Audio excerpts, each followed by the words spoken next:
So good morning, ladies and gentlemen. So thank you very much for joining us today for the 6th edition of Nextv Series Europe and CE. So first, let me introduce myself. So my name is Priscilla. I'm the head of event EMEA at Dataxis. On behalf of Dataxis, I would like to welcome you all for the 2 full days of online conferencing and networking. I take this opportunity to thank our gold, silver, and bronze sponsors, as well as our exhibitors, speakers, moderators, and attendees for their usual support and participation. Before diving into the first session, so we'll have a quick look at the agenda.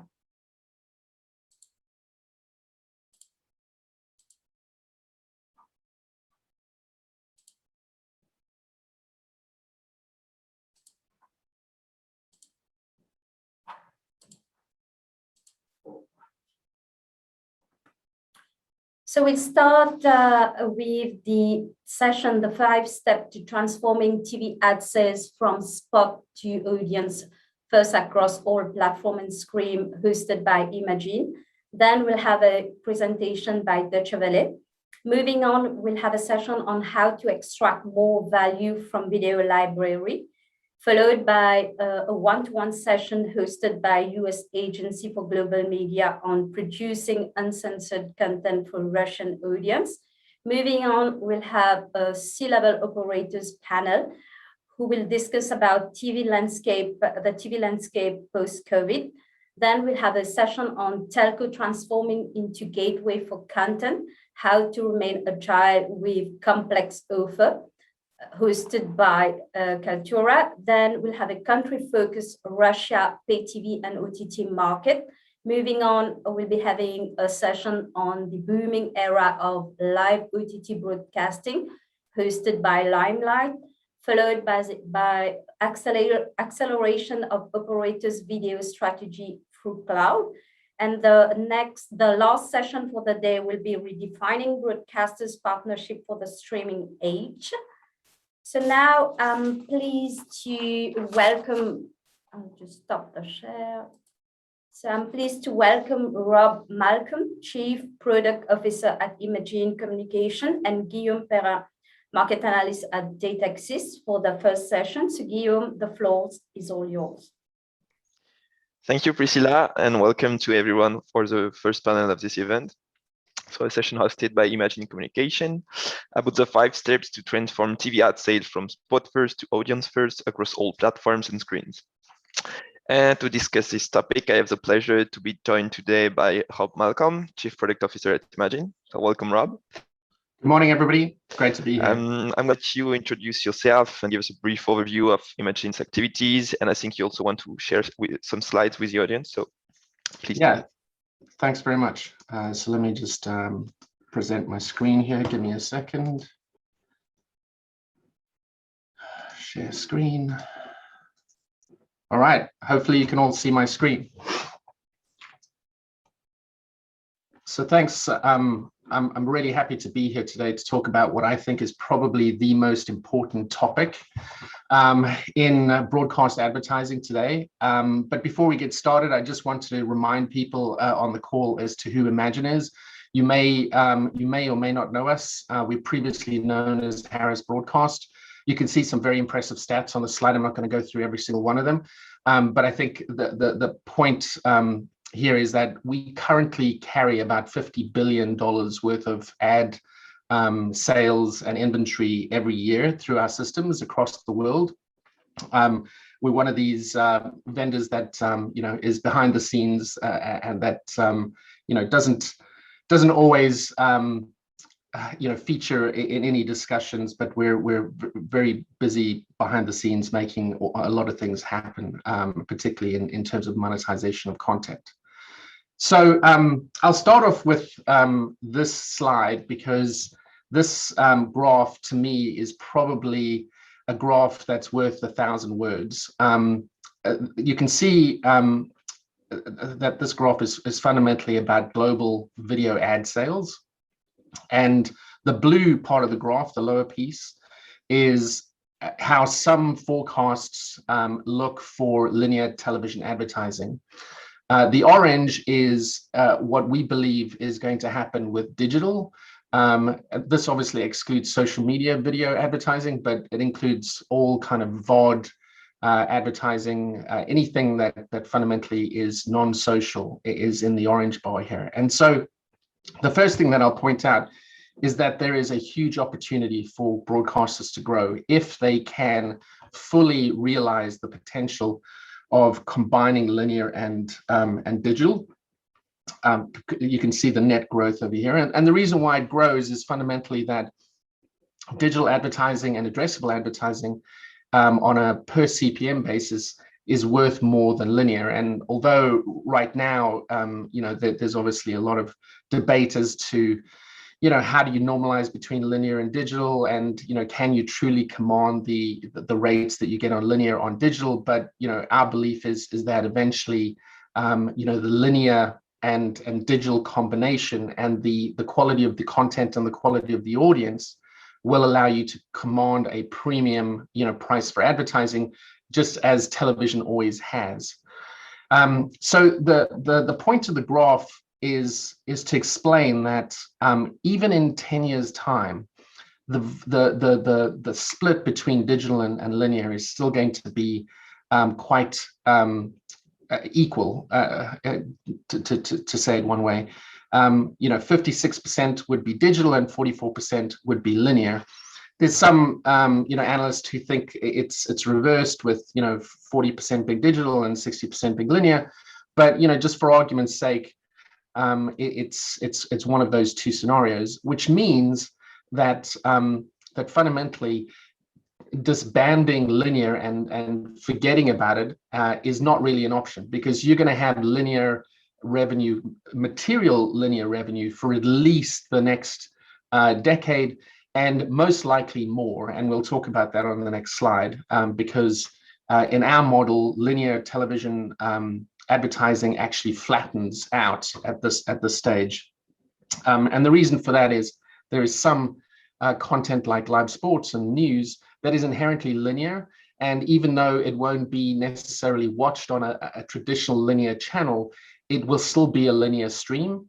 And so as a consequence, the advertising associated with it would be linear. So the other point that I wanted to make is that if you can actually sell all of this on one platform, the efficiencies of scale and obviously the amount of automation, the fact that you can do reach and frequency calculations across the entire inventory set is incredibly important. And so today, if you look at 2021, our experience is that a lot of our customers have spent time and effort automating the linear piece to the point where they can make $10 million for about $100,000 worth of OPEX, but the digital side of the business has been put together very quickly, and it doesn't scale very well and is heavily manual. So so this slide is just a quick reminder as to the notion of linear versus VOD, because a common question that I get asked a lot is, well, surely linear is dying and will eventually disappear completely. Well, the reality is that if you think about radio and you think about other lean back type modes of entertainment, people still want to be able to turn on a channel and watch whatever is showing. I think that's inherently human, and we don't see that going away. And like I said beforehand, there's some pieces of content that is inherently linear, like live sports and news. So when you combine those two things together, in our view, you have to come up with a solution that allows you to sell both linear and digital together on an audience basis. And so what we've done at Imagine is we've come up with this 5-step plan, which is a little bit of a map to allow broadcasters to figure out how to get to a true cross-platform company.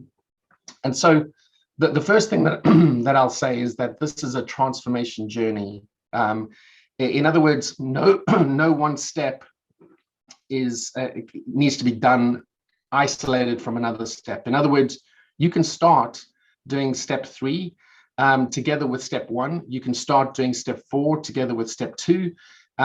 All of these things can run concurrently. They don't have to run sequentially.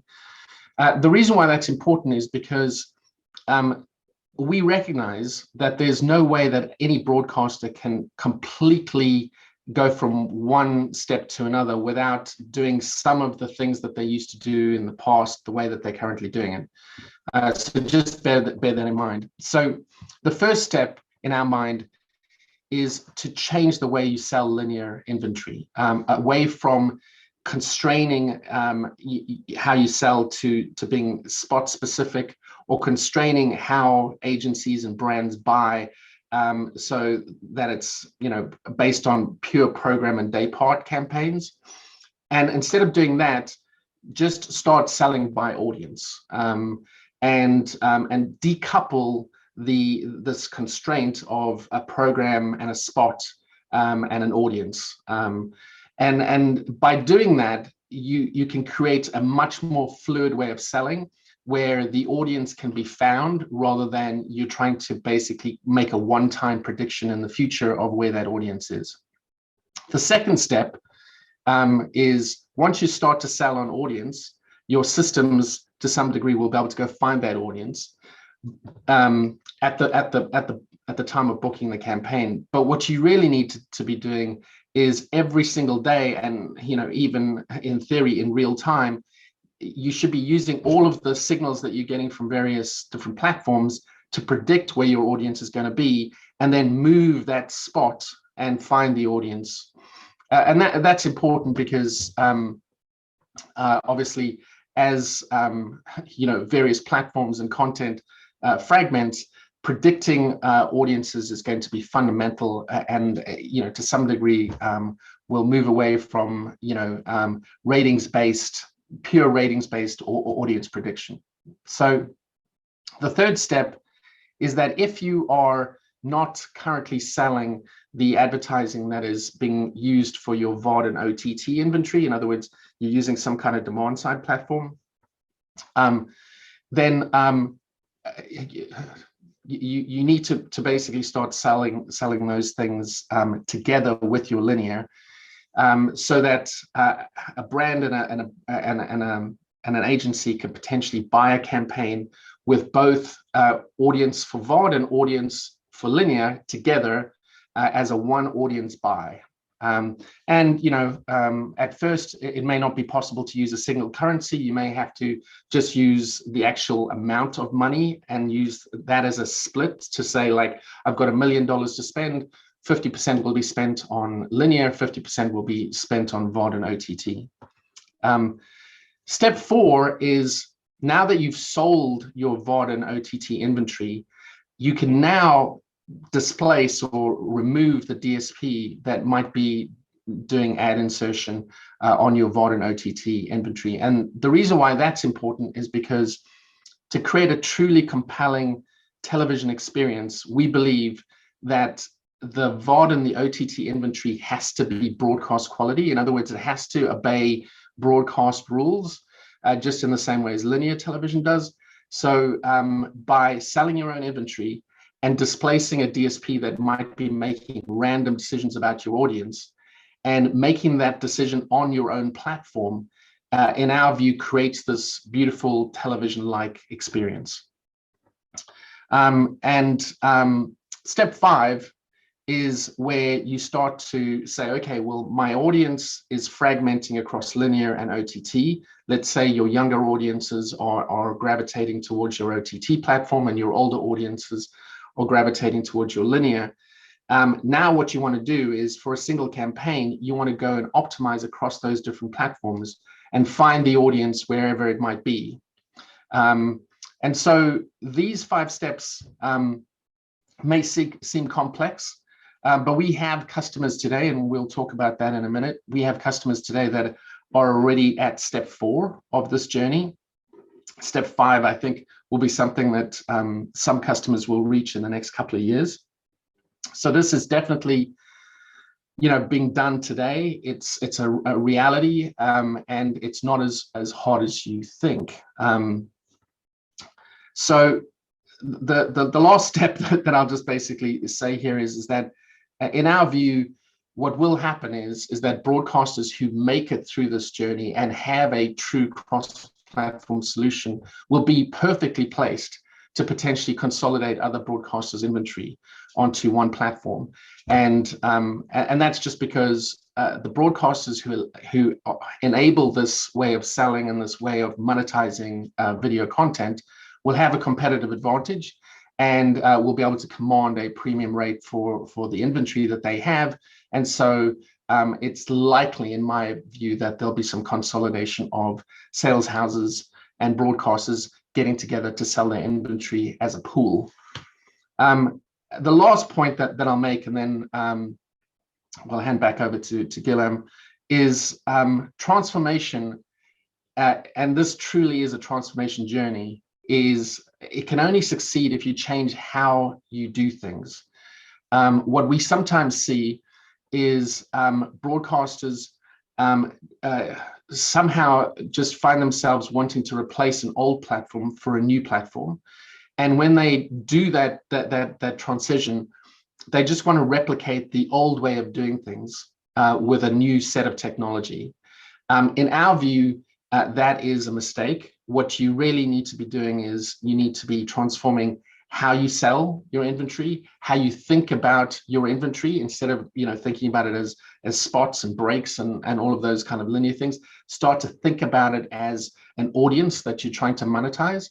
And if you think about your business in that way, you will massively increase your chances of having a successful transformation.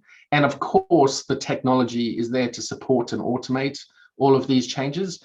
But the transformation and how you do things comes first, and the technology supports you after that.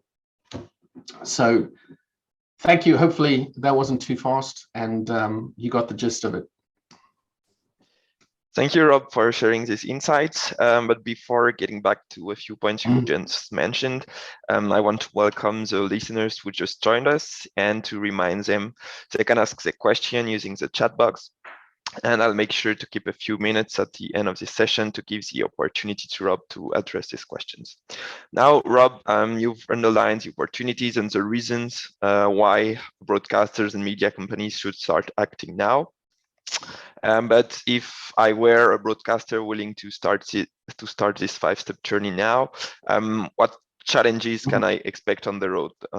Could you share with us a few feedback from the experience with your clients about which broadcasters have started this journey already, and what are the typical challenges they are encountering?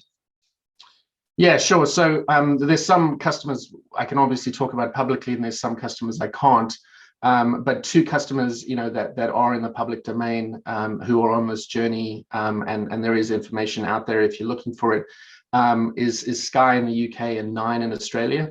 They have embarked on this journey, over a number of previous years, and in my mind are driving, a lot of this innovation and driving a lot of these ideas. In terms of the challenges, faced on this journey, I think the biggest one is the one that I just mentioned on my last slide, which is confusing technology with business transformation, and really realizing that this is a cultural change. What we find is a lot of our customers underestimate the amount of change that is required, for example, in their sales teams. Sales teams who've been selling spots, for decades, sometimes even more, struggle to have this paradigm shift of selling an audience instead of a spot. And those types of changes to the culture and to the way in which key leaders and key organizations inside of a broadcaster think is pretty fundamental. In my mind, that trumps the biggest challenge in these transformation journeys. But the second challenge which is material, is the fear that the agencies and the brands will not want to buy in this way. It's very similar to the other cultural change that I just mentioned, but here it's the culture of the customer, and the agency who's been buying spots for a long time may not want to buy in this new way. But early indications suggest that they also realize they have to transform. And so overcoming those two challenges, I think, would go a long way to a successful journey. Okay, thanks. And if I'm still putting myself in the broadcaster's position here, and you've started to tackle this question, but since, as you showed in your second slide, I think that linear TV advertising is declining, and this trend is likely to continue. Why would I need to start going through this 5-step journey instead of going directly to digital? Yeah, so I think it is tempting to do that if you think that linear is going to zero. But based on our predictions and based on many analysts' predictions, linear will decline, but it's not going anywhere in the next decade, and will flatten out in the second decade. And that's simply because even though viewers might be on new platforms and might be watching, content over the top, they will still they'll still want to watch linear, and many of the formats like sports and news will continue to be in a linear format. So in that sense, linear is not going away, and we'll still have a material amount of revenue. And to me, that's a competitive advantage that broadcasters have. They have linear audiences, which are very, very valuable audiences, whereas the digital internet companies, for example, don't have those. So to me, it's a competitive advantage, and having both of them combined, in my mind, is the winning formula. Okay, makes sense. And maybe another question about this difference between linear and digital. About the quality of the watching experience, because usually the watching experience on digital is of a lower quality than on linear, and you could easily tell sometimes if an ad comes from digital or if it comes from linear. So do you expect that in your journey that a digital ad on linear will be the same quality as a digital ad on the internet, or can we make it better? Is there a better way? Great question. And I think we've all suffered from seeing the same ad over and over again, or the same set of ads in every break while watching over the top or digital. The reality is that the way in which many ad serving companies or SSPs have approached digital is in the same way as the digital internet is run, and to me, it doesn't do well in creating a great viewing experience. In our view at Imagine, we believe there is a better way, and that is to take the broadcast rules that you have on linear to make the ad decisions on a single platform in order to have a linear-like viewing experience, regardless of what platform it's on. And the reality is that if you go on this cross-platform journey, you will have all the information you need and the technologies that you need to make that ad decision for both linear and digital, so that the viewer cannot tell the difference and you still command a great viewing experience.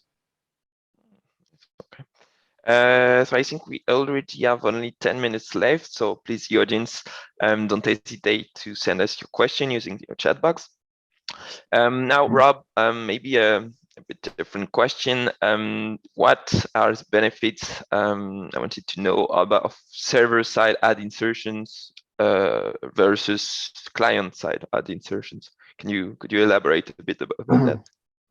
Yeah, I mean, there's obviously pros and cons to both approaches.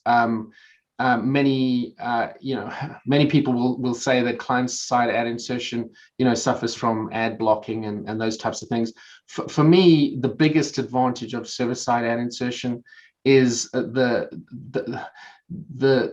reduction on your dependency on very complex SDKs in the video player.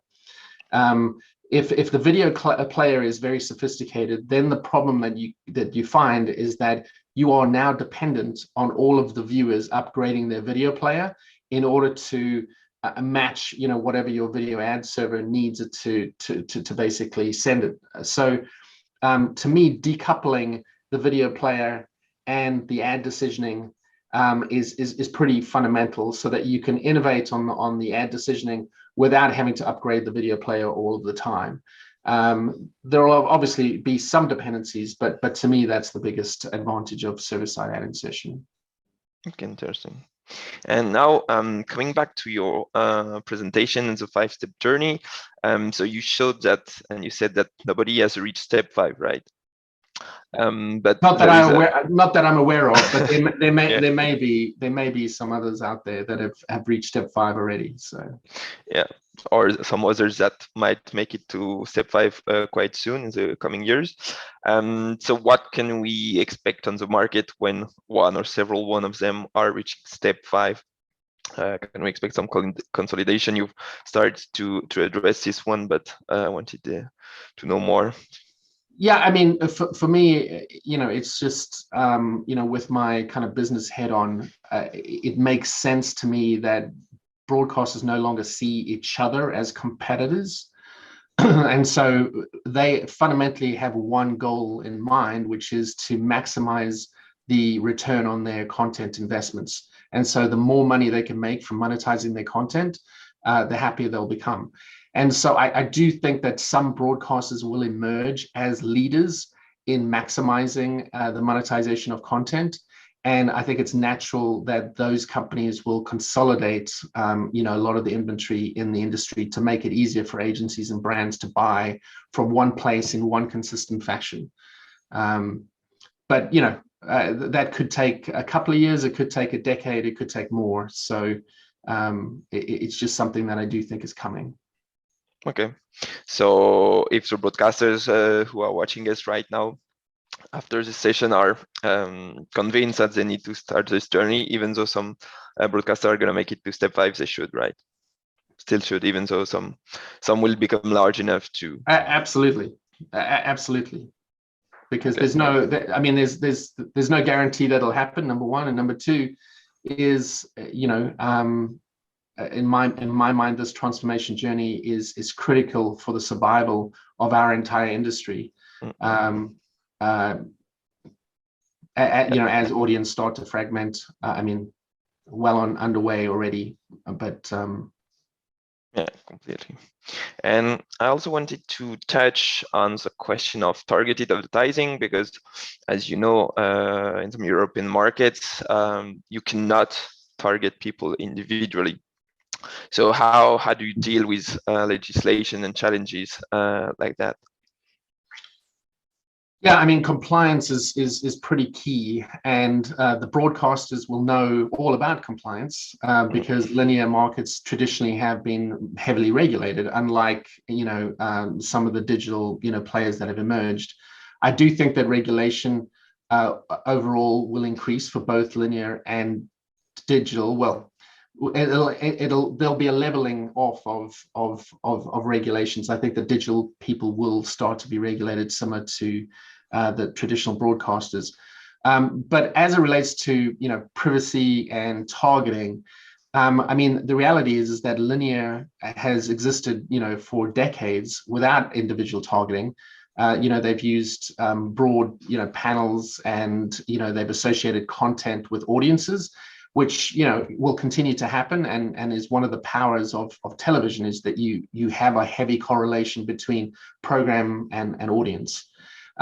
So I think that'll continue, but I think eventually the world will move towards cohorts, which is essentially something that Google has announced, where you'll have audiences, much more defined audiences, that are not individually identifiable, that you can still target as a group and still command a premium price for the advertising. Okay, interesting. It seems we don't have any question from the audience yet, so feel free. You still have a couple of minutes, and you probably left everyone speechless, Rob. So good job. And I'm gonna give you like 2 last minutes to make a closing statement for this session. If you don't want to focus on a few points we haven't mentioned yet.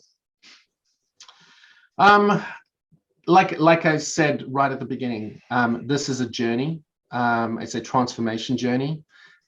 It doesn't have to be a fast journey. It can take a number of years, and you don't have to disband, everything that works for you today to go on this journey. You can start small and experiment, and over time, you can find yourself as becoming a digital media company, because fundamentally that's what all broadcasters need to transform into is digital media companies.